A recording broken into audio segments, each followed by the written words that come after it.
सुप्रभात बच्चों। हिंदी व्याकरण की कक्षा में एक बार फिर से आप सबका बहुत बहुत स्वागत है।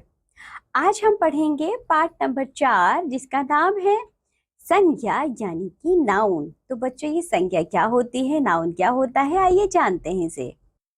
बच्चों ध्यान दीजिए, हम सभी समाज में रहते हैं।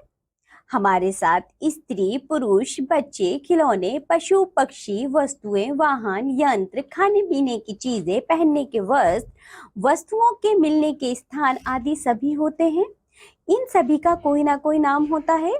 इस नाम को संज्ञा कहा जाता है। बच्चों आप लोग ऐसे जानिए, आपका कुछ नाम है, मेरा कुछ नाम है, हमारे आसपास जितने भी लोग हैं बच्चों सबका कुछ ना कुछ नाम होता है। हमारे आसपास बच्चों जितनी वस्तुएं हैं, आप अभी जिस स्थान पर बैठे हैं देखिए कितनी सारी वस्तुएं होंगी आपके आसपास, उन सबका भी बच्चों कुछ ना कुछ नाम है, तभी तो हम उन्हें पहचान पाते हैं।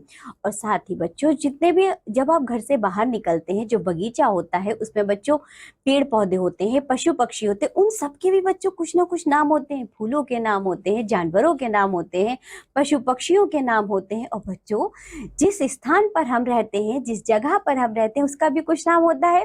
हम कहीं घूमने जाते हैं बच्चों, उस जगह का भी कुछ नाम होता है। हमारे देश का भी नाम है, अन्य देशों के भी नाम होते हैं। बच्चों दुनिया पर जितनी भी वस्तुएं होती हैं सबका कुछ ना कुछ नाम होता है। हम जिस समाज में रहते हैं बच्चों, उस समाज के में हमारे साथ स्त्री पुरुष बूढ़े सभी लोग रहते हैं, बच्चे भी रहते हैं, उन सबका भी कुछ ना कुछ नाम होता है। बस बच्चों यही जो नाम होता है, चाहे वो वस्तु हो, चाहे वह बच्चों प्राणी हो, चाहे वो पशु पक्षी हो, जो ये नाम होता है इसी को संज्ञा कहा जाता है। आइए उदाहरण से समझते हैं। जैसे बच्चों आप ये चित्र देख पा रहे हैं, ये चित्र किसका है? महात्मा गांधी का। ठीक है। और ये किसका चित्र है बच्चों? विद्यालय का। यह है कंप्यूटर और ये है बच्चों मीठा। अब सबसे पहले बच्चों आप परिभाषा देखिए, यानी कि डेफिनेशन। किसी व्यक्ति, वस्तु, स्थान अथवा भाव के नाम को संज्ञा कहते हैं। जैसे सीता, बच्चों ये नाम हुआ। किताब, यह भी नाम हुआ किसी वस्तु का। दिल्ली, बच्चों एक स्थान का नाम हुआ। बुढ़ापा, यह बच्चों एक भाव का नाम हुआ। आदि, बस इन्हीं सबको बच्चों संज्ञा कहा जाता है। अब देखिए जरा आप लोग ध्यान से, व्यक्तियों के नाम। आप इस चित्र को पहचानते हैं बच्चों, ये कौन है? यह है सचिन तेंदुलकर। ये है बच्चों मदर टेरेसा। यह है भालू और यह है जेब्रा।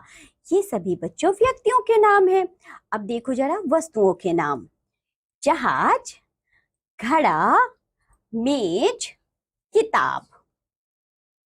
स्थानों के नाम, मंदिर, लाल किला, डाकघर, कुतुब मीनार। ये सभी बच्चों स्थानों के नाम हैं।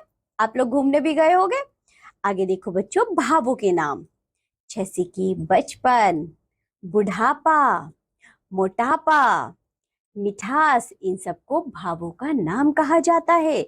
बच्चों ये जितने भी नाम अभी हमने पढ़े, व्यक्तियों के नाम, स्थानों के नाम, प्राणियों के नाम, भावों के नाम, इन सबको संज्ञा कहते हैं। आप समझ गए अब संज्ञा क्या होती है? चलिए आगे बढ़ते हैं।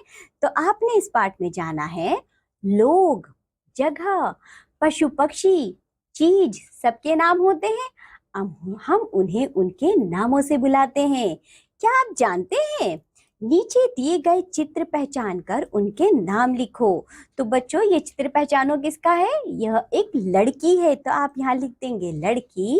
और ये कौन है बच्चों? खरगोश, तो आप यहाँ खरगोश लिख देंगे। और ये चित्र बच्चों पहचानो कहाँ का है? यह है बगीचा, तो आप यहाँ बगीचा लिख देंगे। आपने इस पाठ में क्या क्या पढ़ा है? पाठ का सार देखिए। दुनिया में जितनी भी चीजें सबके अपने अपने नाम, नाम को ही संज्ञा कहते हैं। यही है इसका दूजा नाम। तो बच्चों आप लोगों को पता चल गया ना संज्ञा क्या होती है? दुनिया में जितनी भी चीजें होती हैं, जितने भी लोग होते हैं बच्चों, हर किसी का कुछ ना कुछ नाम अवश्य होता है। बस उसी नाम को संज्ञा कहते हैं। अब आप लोग कभी नहीं भूलेंगे कि संज्ञा क्या होता है। इसी के साथ ये पाठ होता है यहाँ समाप्त। आज आप लोगों को जो भी पढ़ाया गया है उसका अच्छे से अभ्यास करिए और संज्ञा को जानिए। अब हम मिलेंगे आपसे अगली कक्षा में। तब तक के लिए बाय बच्चों।